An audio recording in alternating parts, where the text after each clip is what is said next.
dari rumah mau nonton ini, begitu sampai di bus, aja deh. Ya. Mau makan, nanti mau makan bakso, begitu ada somai baru ini kan. Berubah ya, kita gampang sekali berubah anak muda. Nah, apalagi kalau kita lihat ini ada perubahan genetika ya. Yang pertama itu generasi yang lahir sebelum tahun 45. Mama Anda, Papa Anda lahirnya kapan? Tahun 50. Oh iya. Papanya lama. Oke. Berarti kalau yang tahun 45 nenek kali ya? Nenek ya? Oke. Maka orang-orang yang lahir sebelum tahun 45 disebut pre-baby boom. Nanti ada karakternya sendiri kan? Biasanya ya beda lah ya. Gadis zaman dulu sama gadis zaman sekarang beda ya.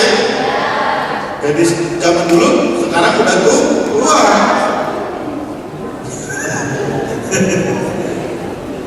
Nah, kemudian antara 46 sampai 64 ini masih bukan generasi bapak ibu Anda ya, sini bawahnya ya.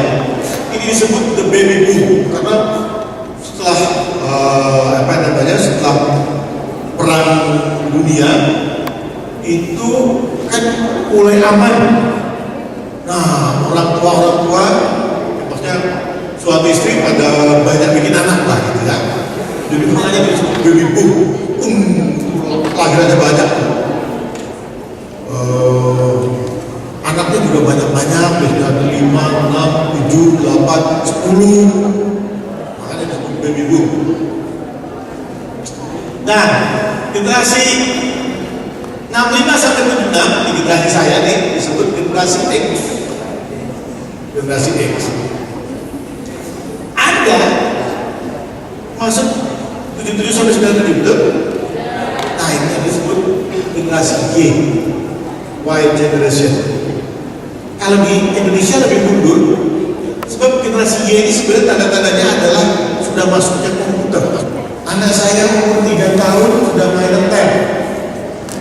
Seminggu yang lalu tab hilang. Dia habis dibawa main ke lapangan. Habis itu tinggal, memang semua mainannya di situ aja. Sudah main SD, SMP, baru mainan gadget ya. Nah, ini ciri-cirinya generasi Y, tandanya. Cuma ada yang mana yang sama dengan dirinya ya. Tidak sama, tak mau pergi, banyak betul. Sudah kuliah, makanya anak-anak generasi Y itu PD-nya tinggi dan optimis. Tapi family centric, artinya sama keluarga itu betul-betul nempel. Siapa yang sampai kuliah masih diantar papa mama. Oh masih kan? Zaman saya dulu SD aja udah berangkat sendiri. Ya.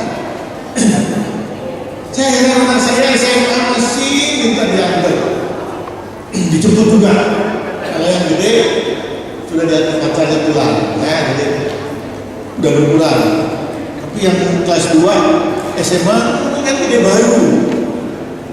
Ada aja kreasinya ya karena sekarang generasi Y. Apalagi dengan adanya gadget, banyak juga yang sudah mulai jualan online ya. Zaman dulu pada kepikir tuh. Karena anak-anak SMA sudah punya penghasilan sendiri dari bisnis online. Semangatnya luar biasa. Kadang kalau dikasih tugas jam 3 pagi masih di depan laptop. Kadang kalau nggak tahu bikin PR pakai ini ya, gadgetnya gimana sih nomor sekian? Jawabin. Kalau besok sudah harus dikumpulin bisa beda. Ini semangat yang luar biasa. Ya. Keunggulan generasi Anda, generasi Y. Tapi yang PB ada juga nggak ya? Yang PB ada nggak? Yang disuruh ngumpulin besok, ya minggu depan deh bu.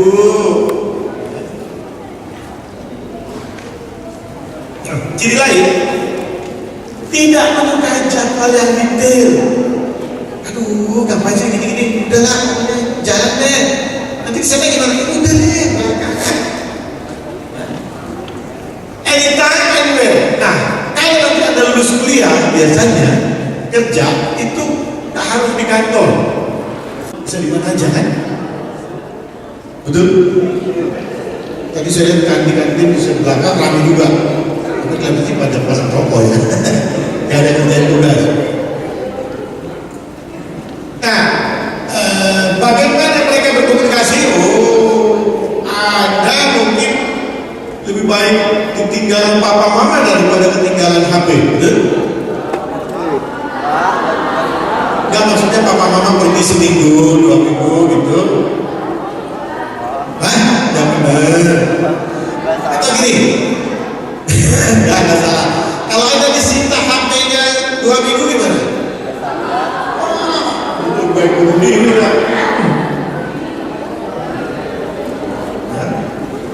Kalau zaman dulu orang senangnya mengisi otak, kalau zaman sekarang senangnya mengisi pulsa. Otak kosong gak apa-apa, yang penting HP diisi. Enggak ada. Kemudian selalu gadget. Cari informasi juga. Ini saya lagi ngomong gini, mungkin ada lagi nge-tweet atau lagi Facebook kan. Biasanya itu kalau saya lagi kasih seminar gini, ada Facebook update status, gue lagi ikut seminar. Terus kalau di sini kan bagus, tapi bawahnya jelek, pembicaranya norak. Ya, padahal kan nggak norak-norak amat kan? Ya norak nih kita. Jangan, nggak pernah lepas. Susah kalau bilang, ayo simpan. Nggak mungkin. Ada lebih baik dulu daripada suruh menyimpan, mematikan HP, mematikan gadget. Betul? Bukan di tempat seminar, di tempat ibadah juga begitu kok. Betul? Di gereja, di masjid orang ya, ustadznya ngomong apa? Itu baru udah ciri-ciri. Karena Anda lahir mungkin lahir sih namanya SMP kali SD pegang gadget. Nah, tapi kenapa Anda harus berubah? Kayak Power Ranger, berubah! Ya. Biasanya orang kalau habis ikut seminar, kalau bisa pembicaranya bagus, memang jadi berubah. Tapi begitu 3 bulan kemudian, rame-rame nyanyikan lagunya Dian Piscesa zaman dulu. Masih ingat lagunya Dian Piscesa? Aku masih seperti yang dulu. Lihat. Lalu ada supermarket, ada hypermall juga gitu ya, kayak di Karawaci. Nah yang ketiga adanya pengaruh eksternal.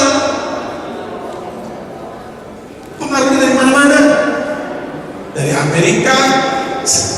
Belakangan 5 tahun belakangan dari Korea ya, K-pop. Oh, banyak nih kayaknya gaya-gaya K-pop nih ya. Ayu Ting Ting kayak K-pop ya, JKT48.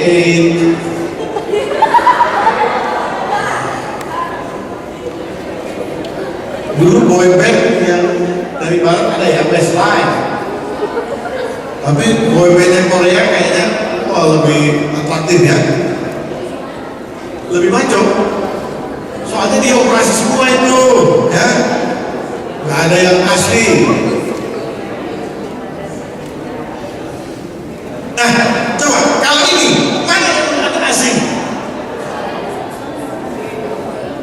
Yang ini apa ini? Yang ini?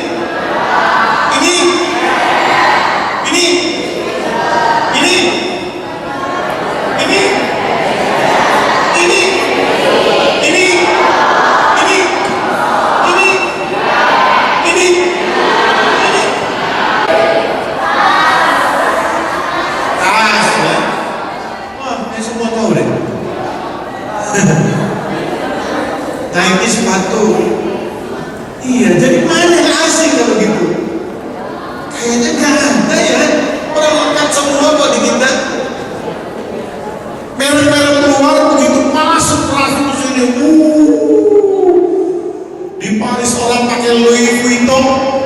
sebentar pulau-pulau ibu pejabat, ya, artis-artis. Sekarang mahasiswa pun pakai Louis Vuitton. Dulu orang kenalnya brand untuk ayam, ya kan? Begitu ada Kentucky Fried Chicken, semua berubah, pola makannya juga berubah. Sekarang orang nggak doyan lagi makan sayuran, betul? Siapa yang masih suka makan sayuran? Ya ada masih, tapi cuma berapa? Sayuran karena nggak pakai daging. Bagus, kulitnya masih bagus. Ya.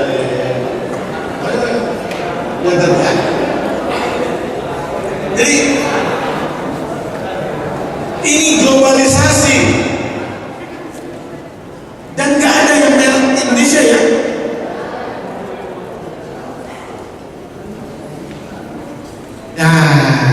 Untungnya masih ada Sosro, SLN 77, Solaria, bangsa negara berseribuan. Itu globalisasi. Orang itu ada yang breakfastnya di Jakarta. Pasar dan produksi ekonomi di negara yang berbeda menjadi saling bergantung sebagai klaim dan seterusnya. Yang jelas, saya sering dengar cerita teman saya pulang umroh dengan bangganya dia bawa oleh-oleh sajadah atau peci dan sebagainya, beli di Mekah. Begitu dilihat made in Tasikmalaya, ya kan? Yang dari Australia bawa boneka kepala, ya kan? Begitu saya perhatikan, made in Indonesia. Jadi itulah dampak globalisasi. Kita beli merek elektronik merek Jepang, begitu dibuka made in Taiwan, China. Interaksi kultural dengan cepat. Anda masih ingat waktu apa itu yang dari Korea yang naik kuda? Korea apa? Gangnam Style. Itu kan cepat banget ya. Di YouTube Gangnam Style.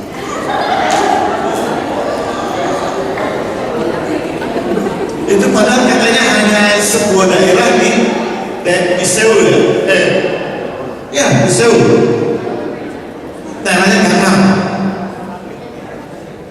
Apalagi dengan film-film Korea, Pulau Seju kayak dari cara gadis Seju berganti ya, Seju apa sih?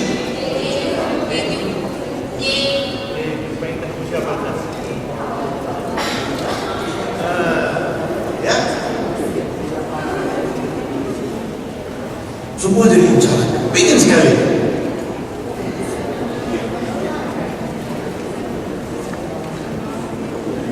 Ciri yang lain, perubahan konsep waktu. Dengan telepon genggam kita bisa berinteraksi. Televisi tinggal streamline. Tadi pagi saya mau nonton acara Salah Sehat ya, dia bangga banget katanya. Wah, acara saya ditonton juga di Rusia. Ya nonton orang Indonesia pakai streaming. Nah, masuk juga penyakit-penyakit. Sekarang Ebola, bukan? Sebelum Ebola ada lagi flu. Siapa yang punya flu? Ya. Hati. Buruknya kan ingusan, pilek. Nah, tadi globalisasi. sekarang terjadi hyper competition. Nah, ini cuma sekedar kompetisi. Apa itu hyper kompetisi? Richard nyatakan begini, dalam lingkungan persaingan tak satu pun orang atau tim atau bahkan perusahaan yang dapat secara superior untuk yang lain. Teman-teman masih ingat yang jauh pokoknya kemarin sepak bola dunia, ya kan? Spanyol awalnya diunggulkan sebagai pemenang. Siapa yang mengira dalam babak penyisihan itu dia pulang, ya kan? Ada Spanyol tadi itu katakan luar biasa. Dia juara dunia sebelumnya kan, tahun 2010. Kemudian Eropa beliau juara, soal dia begitu superior. Tapi di Piala Dunia kemarin babak penyisihan pun pulang. Ya. Banyak yang tidak diduga, banyak Portugis dengan Cristiano Ronaldo juga habis buka lowongan untuk posisi sekretaris yang melamar ratusan. Di interview yang datang mengagetkan, banyak gadis-gadis Filipino.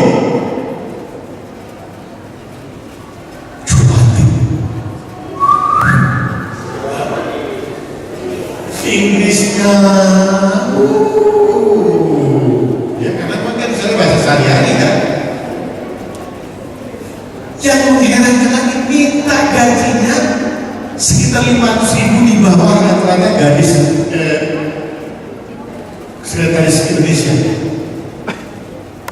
Terus saya bilang, kalau saya pengusaha ya pasti pengen untung kan.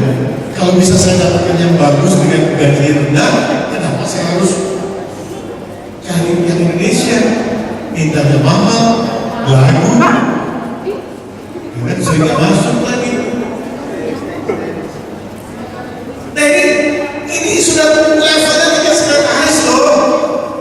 Kalau dulu masih manajer diperbutkan oleh orang bule, oleh orang Filipina dan sebagainya, mungkin masih dimaklumi lah.